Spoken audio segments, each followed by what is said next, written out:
Welcome everyone to Full Tea Frukost. My name is Raul Jimenez-Guerrero. I'm PhD student at NMBU and I work with farm salmon. Although my main area of work are dark spots in the fillet of Atlantic salmon, I also work with muscle and skeletal health. This is my email. You can contact me whenever you want, but keep also an eye on the comments section. In here, in parallel to this presentation, I will be looking at all your comments and questions. This presentation is going to be given in English, but you can, of course, write in Norwegian. I will try to answer them in both English and Norwegian. So remember that, and let's move on. So today's presentation, we are going to talk about whether new feed ingredients or raw materials for the feed during the freshwater phase are critical for the fish in the long term. The composition of the Atlantic salmon diet is being originally formulated with 90% inclusion of fish meal.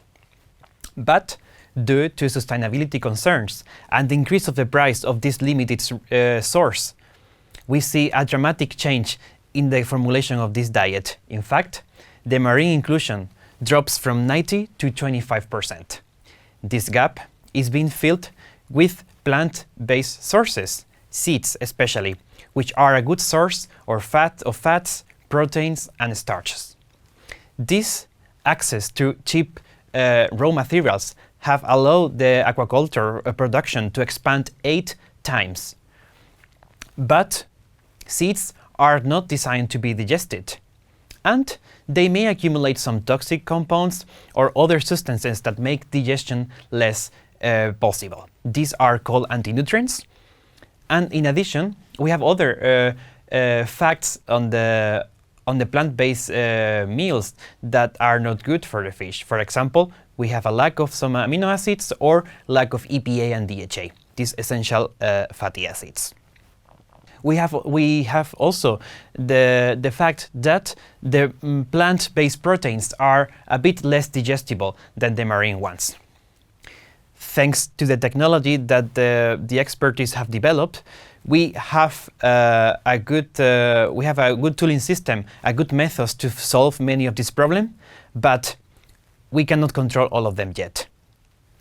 So let's look now what are these bad effects of the plant-based ingredients on the fish health. Now, what you see is a description of the salmon digestive system, and now we are going to see the effects of these plant-based diets on the intestinal tract, the first layer that the feed encounters when it goes into the fish.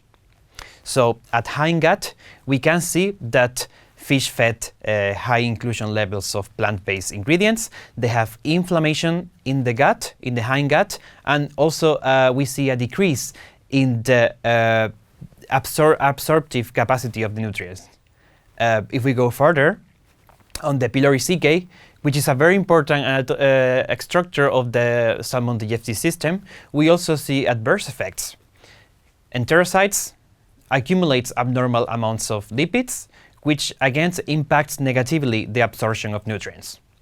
But what about other layers behind or other organs, tissues, structures behind the digestive system? Do we also find effects? And the answer is yes. We see a decrease on the fish growth, the larger the inclusion of plant-based ingredients, and we also see an effect, a negative effect when it comes to dark spots. The larger the inclusion, the larger the prevalence of dark spots. What about other structures? Can we also see adverse effects? Yes. In the bone, the larger the inclusion of plant-based ingredients, the larger is the chance, or the higher is the chance of the fish for developing impaired mineralization, as you can see on the X-ray that I just showed in this image.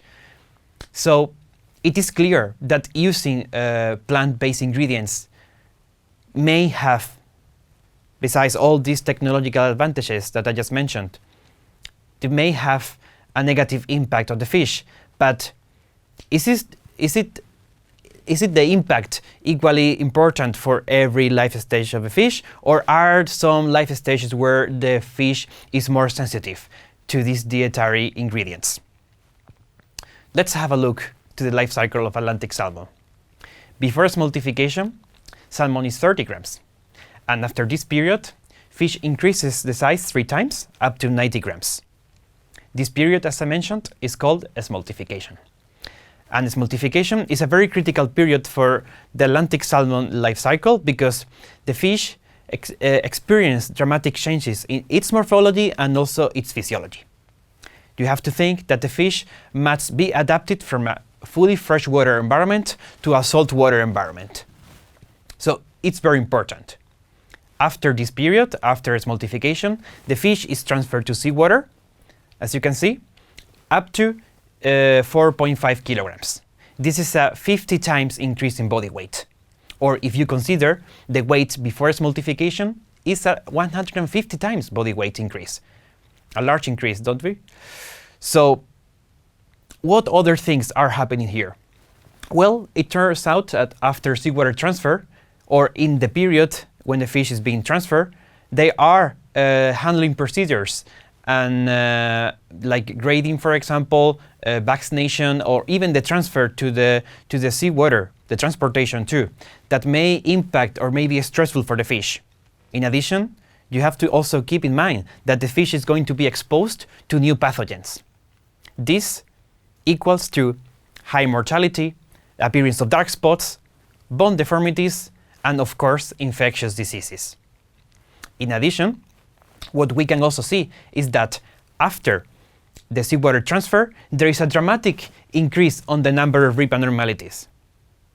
And these abnormalities, or many of these, are likely or could be associated to mineral deficiencies. So it looks like smoltification is a critical window for the life cycle of the fish, and also what happens after seawater transfer.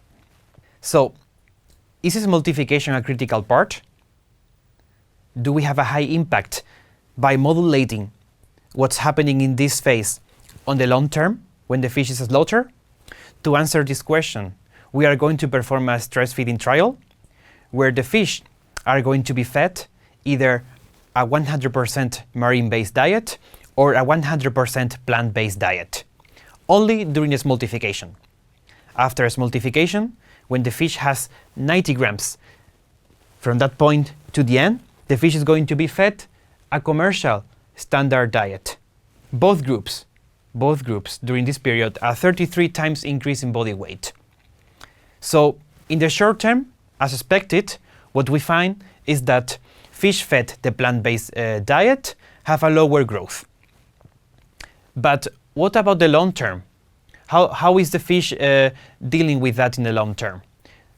So what we can see is that although we have negative effects on the growth the short term, actually the fish fed the plant-based diet has a very good compensatory growth, and both fish groups end up with the same growth, with the same weight. This is very interesting because in a situation, in a commercial situation, you will have not noticed about this feeding stress. So what else do we have? If we look closer, we find differences at the muscle and also the shape of the fish. The fish fed the plant-based diet had a higher condition factor, and the muscle presented 4 times more gaping score and also 11% weaker muscle texture. These are very nice results because it shows that you are able to modulate the final texture of the fish by just changing the composition of the diet during the smoltification. What about other aspects of the fish? What about the ribs? We see that we are also able to modulate the morphology of the rib. We are able to increase almost twice the number of rib abnormalities by changing the diet. In this case, by using a plant-based diet, we produce 2 times more rib abnormalities and 13% weaker or softer vertebrae. What about other structures of the fish? What about the vertebrae? Although we are not able to detect morphological abnormalities between both groups at the end of the growing phase, So in normal conditions, you will not notice or you will not expect any skeletal effect. But if you look closer, if you look at the texture, the strength of the vertebra, you can see that the plant-based diet has produced or generates a decrease in the vertebral texture of 14%. So, in conclusion, just by modifying the composition of the diet in its multiplication, we may have big impact on the final musculoskeletal health of the fish. So timing and composition of the diet, high impact? Definitely yes. Thank you so much. Have a good day.